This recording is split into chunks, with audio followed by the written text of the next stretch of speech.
네.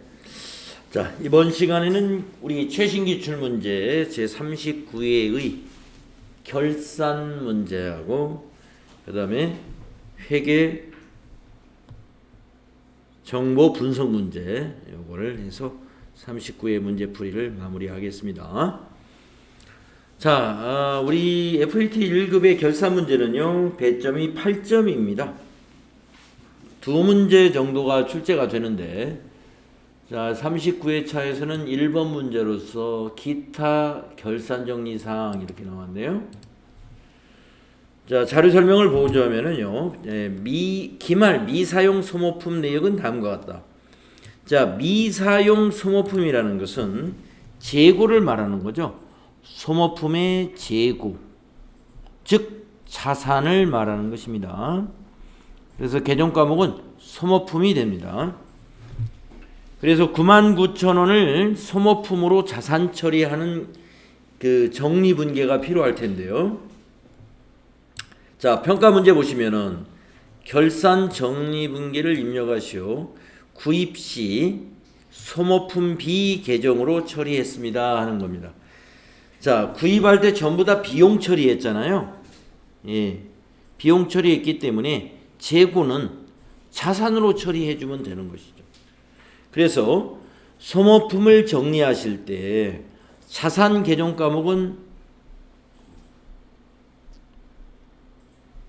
소모품이고요. 비용은 소모품입니다. 그래서 요 99,000원을 소모품 자산 증가시켜 주면 돼요.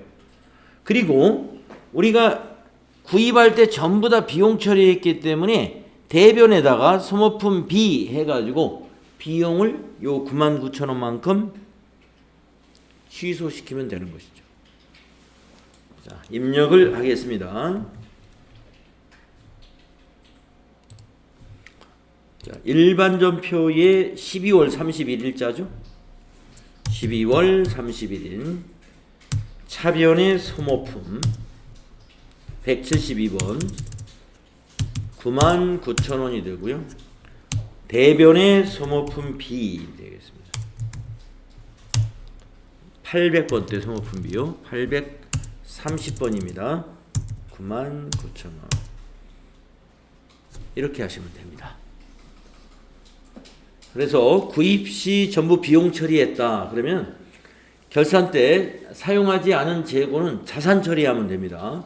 그래서 차변의 자산 개정 과목은 소모품이고 대신에 구입할 때 비용 처리했던 비용에서 취소시키면 되겠습니다. 자, 두 번째 문제 보시면은요. 결산자료 입력에 의한 자동결산 4점짜리 문제 나왔네요. 당기 감가상각비 내역은 다음과 같다. 건물, 차량 원방구, 비품에 대한 감가상각 금액을 표해서 정리를 했습니다. 12월 31일 현재 본사 직원의 퇴직급여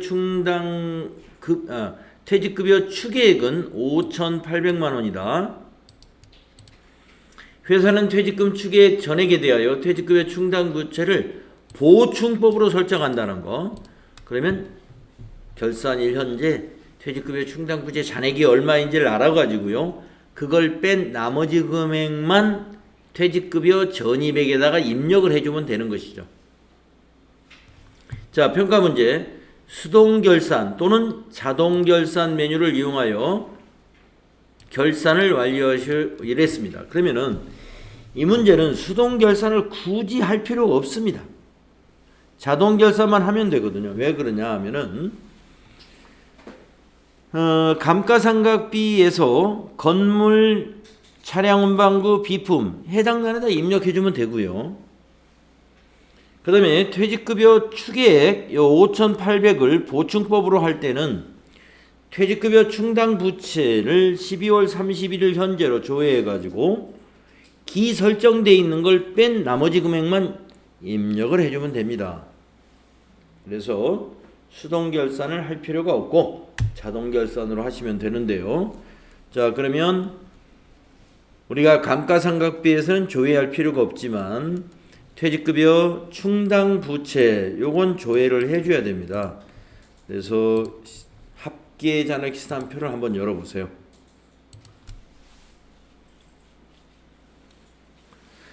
자, 합계 잔액 시산표 12월 31일로 한번 조회해 보겠습니다.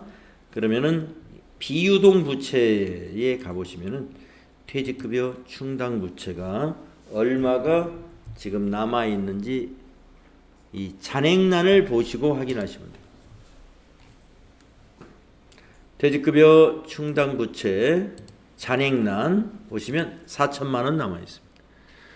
따라서 4천만 원을 뺀 1,800만 원만 퇴직급여 전입액에다가 1,800을 입력하시면 되겠습니다. 자, 4천만 원 확인하셨죠?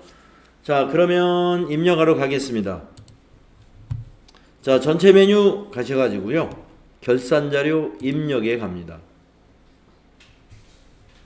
자, 기간은 1월부터, 결산일자는 1월부터 12월로 입력을 하셔야 되고요. 우리 451번 상품 매출원가 코드를 입력하는 경우에는 입력을 하지 않아도 된다 그랬죠. 밑에 설명이. 확인해 주시면 돼요. 자, 먼저 감가상각비를 찾아서 입력할 텐데요. 판매관리비잖아요. 판매관리비 밑에 보시면 감가상각비 여기 4번에 나와 있습니다. 자, 건물, 차량 운반구, 비품, 건설 중인 자산 4개로 나눠져 있는데 해당 난에다 입력하시면 돼요. 건물 900만 원 여기다 입력하시고,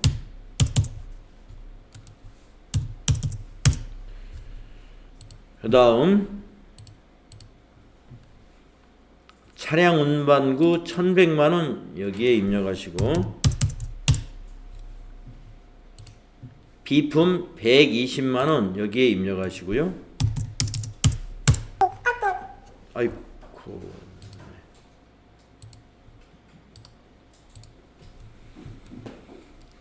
그 다음에 이제 퇴직급여 충당 부채에서 아까 4천만 원 잔액이 있는 걸 확인했기 때문에 1,800만 원을 어디다 입력을 해 주시느냐 하면은 퇴직급여 전입액 여기다 입력하는 거야. 잡비 바로 밑에 있죠? 여기다가 18 플러스 2번 1,800원을 입력하시면 아까 4천만 원 잔액에다가 1,800이 더해져서 5,800만 원만큼 추가 설정이 되는 것입니다. 자, 그러면 입력할 것들을 다 입력했기 때문에 오른쪽 상단에 있는 점표 추가 있죠? 요거 눌러주십니다. 추가하시겠습니까? 예. 완료되었습니다. 확인. 여기까지 수행하시면 이 문제를 완성하게 되는 거고요. 12월 31일자에 가서 확인해 보신다면 12월 31일자에 가서 조회를 해 보시게 되면은 상품 매출원가 대체 분계는 입력과 관계없이 자동으로 넘어오고요. 자, 우리 퇴직급여 충당 부채 1,800만 원 추가 설정하는 분계를 보세요.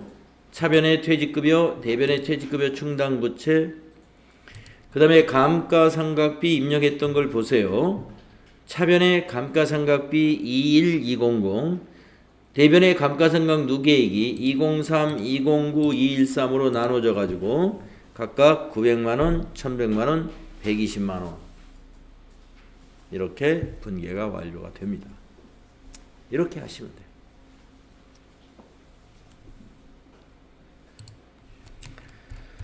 자, 그 다음에 이제 우리 마지막 문제죠. 문제 큰 문항으로 5번 문항인데요. 회계정보 분석 문제 8점짜리입니다. 저는 우리 F8 1급 시험에서 맨 뒤에 있는 회계정보 분석이 제일 쉽다고 생각을 해요. 네, 여러분도 해보시면 압니다.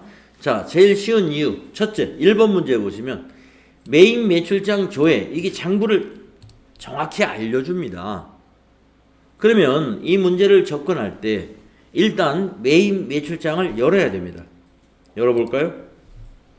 자, 전체 메뉴 가시면 장부라는 그룹에 메인 매출장이 있겠죠. 밑에서 세 번째 보이죠? 클릭. 자, 문제를 보면 제1기 부가가치세 예정 신고 기간 1월부터 3월에 발생한 신용카드 매출 부가가치세 세액은 얼마냐? 이렇게 물었습니다. 1월부터 3월에 발생한 신용카드 매출입니다. 자, 그러면 메인 매출이니까 다 볼 수 있겠죠? 일단 기간을 1 엔터 엔터 3 엔터 엔터로 입력하시고 구분해서 매출을 선택해야 됩니다. 그리고 매출을 선택하고 나면 과세 유형으로 가게 되는데 여러분 조금 전에 문제 보셨죠? 신용카드. 그러니까 과세 유형이 신용카드여야 되는데 매출에서 쭉 보시면요. 신용카드가 17번, 네, 또 19번, 18번 이렇게 있지 않습니까? 이 중에서 과세가 되는 카드가 17번이에요. 자, 17번 선택하시고 엔터 치시면 되겠습니다. 그러면 세액을 어디서 볼 수 있어요? 부가세. 여기에 누계 금액 이걸 보시면 되겠죠. 1월부터 3월에 신용카드 매출 부가가치세 세액은 43만 원이다. 이렇게 확인하실 수 있겠습니다. 그래서 여러분들 메인 매출장 조회할 때는요. 기간 정확히 입력하시고 구분 매입이냐 매출이냐 그리고 유형 요 세 가지만 선택하시면 해당되는 공급가의 부가세 합계가 다 조회가 됩니다. 답은 43만 원입니다. 뭐 보기에서 보시면 되죠. 43만 원짜리가 3번에 있죠. 예, 3번이 답이다 하는 거. 자, 두 번째 문제는 손익계산서 조회. 이 문제가 이렇게 나온단 말이죠. 자, 그러면 먼저 손익계산서를 엽니다. 전체 메뉴에 가셔가지고 손익계산서를 딱 실행하세요. 그리고 문제를 더 봅니다. 전기분 영업이익률 전기분 영업이익률 얼마인가 이랬습니다. 그러면 우리가 당기분을 조회하면은요 전기분은 항상 오른쪽에 나타납니다. 아시죠? 그래서 당기분 12월로 한번 조회해 볼까요? 당기분은 여기서 어떤 12월이든 6월이든 상관은 없어요. 요거 자, 어떤 월로 조회해도 좋습니다만은 전기분은 항상 1년치가 나옵니다. 여기에서 이 전기분 오른쪽에 있는 제7기를 말하는 거예요. 자, 전기분에서 자료를 보시면 영업이익률을 물어보지 않습니까? 자, 영업이익률의 공식을 모르는 사람을 위해서 이렇게 친절하게 공식을 다 알려줬습니다. 영업이익률이라는 것은 영업이익 나누기 매출액 곱하기 100이다 이거예요. 자, 그러면은 전기니까 제7기입니다. 영업이익을 판매관리비 밑에서 볼 수가 있죠. 그래서 계산기를 잡고 계산기로 719800000 나누기 저 위에 가면 매출액이 있죠? 요거 매출액 197500000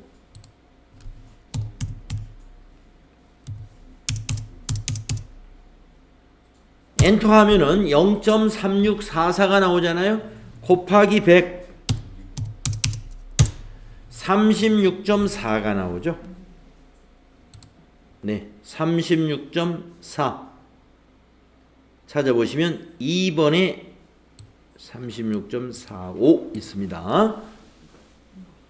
그래서 이런 문제도요. 가장 만약에 영업이익률 계산 공식을 모른다 그러면 이렇게 다 알려준다는 겁니다. 영업이익률이라는 것은 영업이익 나누기 매출액 곱하기 100이다. 그래서 그대로 여러분이 조회하셔가지고 장부를 볼 줄만 하면 다 답을 맞출 수가 있어요. 그래서 아까 말씀드린 대로 제가 보기엔 FAT 1급 시험의 가장 쉬운 문제는 맨 뒷페이지에 있는 문제 5. 문제 5.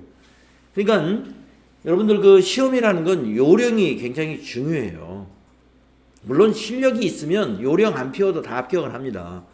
네, 그러나 우리가 요령이 굉장히 중요하잖아요. 그래서 문제 분석이 다 되잖아요. 그동안 뭐 우리 기출 문제를 여러 번 이제 여러분이 풀어보시면 문제 유형은 항상 이렇게 나오거든요.